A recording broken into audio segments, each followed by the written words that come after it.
अस्सलाम वालेकुम। First year ये पहला सेकंड चैप्टर वेक्टर्स वाला है। इससे रिलेटेड सब कुछ एमसीक्यूज़ हैं, तो उसकी वीडियो मैं आपको भेज रही हूँ यहाँ से, which is a given quantity.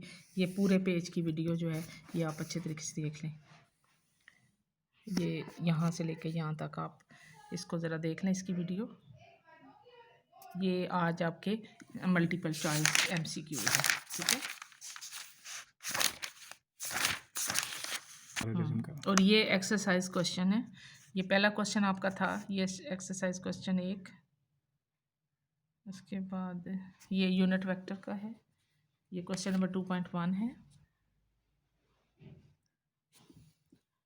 इसमें से मैं आपको थोड़ा सा बता देती हूँ कि कौन से। ये क्वेश्चन नंबर 2.7 आपने देखना है।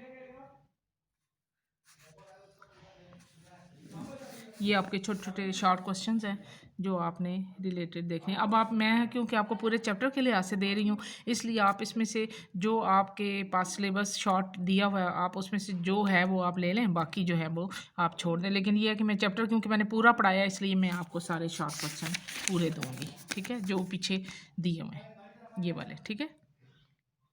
आपने इसको अच्छे तरीके से पढ़ना है। जो चीज़ ये इस टाइप के क्वेश्चन है, इसको आप ड्रॉप कर दें। सिर्फ ये वाले जो क्वेश्चन है ना, ये A1 क्रॉस A2 इस तरह के जो क्वेश्चन है वो आपने करने हैं, ठीक है। अब आगे थोड़े से न्यूमेरिकल। अब ये पहला न्यूमेरिकल है, ये पहला न्यूमेरिकल है आपका सेकंड चैप्टर का।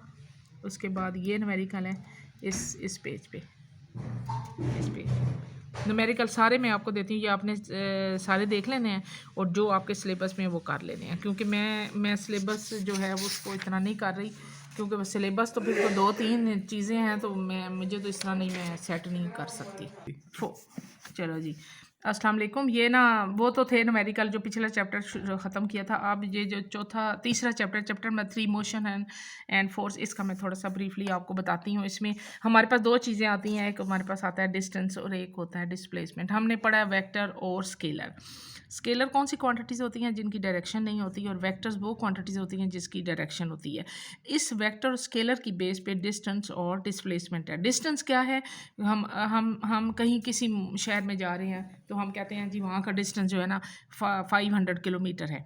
तो वो जो डिस्टेंस है उसकी कोई डायरेक्शन नहीं है, हमें नहीं पता वो किस डायरेक्शन में है। हम वैसे कहते हैं जी फ़लाँ का डिस्टेंस फ़लाँ से लाहौर से कराची का इतना है, वो हम कोई भी फिगर देते हैं, वो कहलाता है डिस्टेंस। जब हम डिस्प्लेसमेंट की बात करते हैं तो डिस्प्लेसमेंट जो है वो हमारे पास क्या आती है कि वो हमारी डायरेक्शन बताता है, यानी डिस्टेंस हमें बताता है length of actual path transferred by the body in motion is called distance. Actual path can be straight भी हो सकता है, कर्व भी हो सकता है, और इसका यूनिट मीटर है। और डिस्प्लेसमेंट क्या होता है, position of the body from initial, अगर एक जगह से इनिशियल पोजीशन से दूसरी पोजीशन पे बॉडी जाती है तो उस वक्त जो शॉर्टेस्ट डिस्टेंस बिटवीन 2 पॉइंट्स होता है वो क्या कहलाता है, डिस्प्लेसमेंट। तो जब भी हम वेक्टर की फॉर्म में कोई बात करेंगे तो डिस्प्लेसमेंट कहेंगे, और जब हम स्केलर की बात करेंगे तो हम डिस्टेंस कहेंगे। अब displacement along the curve path. अब देखिए मैंने body move from a curve, ये एक पर कर्व पाथ है ABC, ठीक है, ये कर्व पाथ है, और इसकी R1 जो है इसकी पोजीशन है ओरिजिनल, यहाँ से हमने स्टार्ट लिया है, और O से इसकी पोजीशन R1 है, और B पे इसकी R2 है। तो D क्या है, R2 माइनस R1, यानी ये इसका स्मॉल डिस्टेंस। जब हम ये स्मॉल डिस्प्लेसमेंट हम स्ट्रेट लाइन में अगर करेंगे, if the body is moving along the, वो कर्व में था, अगर स्ट्रेट लाइन में होगा तो path of the motion कंसाइड displacement distance, उस वक्त हमारे, अगर ये कर्व होगा तो हमारे पास डिस्प्लेसमेंट और आएगी और डिस्टेंस और आएगा। लेकिन जब अगर स्ट्रेट होगी तो दोनों सेम होंगे, इस बात का ख्याल रखें। अगर एक पॉइंट जो है वो दूसरे पॉइंट से स्ट्रेट लाइन पे है तो उस वक्त हमारे पास displacement and distance would be same.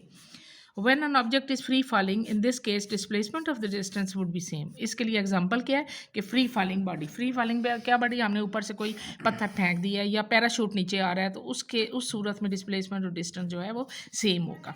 अब डिस्प्लेसमेंट और डिस्टेंस की फॉर्म में हम बात करेंगे स्पीड की और वेलोसिटी की। अब स्पीड जो है क्या है, ये स्केलर क्वांटिटी होगी, और वेलोसिटी जो है वेक्टर क्वांटिटी होगी। अब स्पीड क्या है, rate of change of distance, और वेलोसिटी क्या है, rate of change of displacement. यहाँ पर डिस्टिंग्विश हो जाएगा, ठीक है। जब हम स्पीड की बात करेंगे तो वो हमारे पास rate of change of distance होगा, और जब हम वेलोसिटी की बात करेंगे तो हमारे पास यूनिट एक ही होगा दोनों का, यानी मीटर पर सेकंड, लेकिन हमारे पास दोनों का जो है एक में हम डिस्प्लेसमेंट, क्योंकि वो डायरेक्शन है और दूसरे में डायरेक्शन नहीं है। अब एवरेज डिस्प्लेसमेंट वेलोसिटी क्या होती है? Total displacement divided by total time, यानी कितना टोटल उसने displacement from A to B जो की है delta D by delta T, ये जो आएगी ये हमारे पास आएगी एवरेज।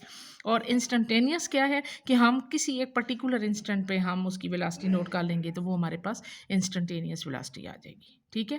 वेरिएबल वेलोसिटी क्या होती है? If the instantaneous velocity changes. अब इंस्टेंटेनियस वेलोसिटी तो जगह जगह चेंज हो रही है, तो body said to be moving with variable velocity. जहाँ पर इंस्टेंटेनियस वेलोसिटी का क्या मतलब है कि अगर हम यहाँ ए पॉइंट से बी पॉइंट पे सी पे जा रहे हैं, अब ए और बी के दरमियान और वेलोसिटी हम यहाँ पर किसी टाइम में वेलोसिटी नोट करते हैं, वो इंस्टेंटेनियस वेलोसिटी होगी। इसी तरह बी और सी के दरमियान अब हम किसी टाइम के दौरान कोई भी वेलोसिटी मालूम करेंगे तो वो कौन सी वेलोसिटी होगी? Instantaneous velocity. ठीक है, आपके लिए आज इतना काफ़ी है, तो इंशाल्लाह नेक्स्ट लेक्चर में हम आगे पढ़ेंगे जी। Thank you.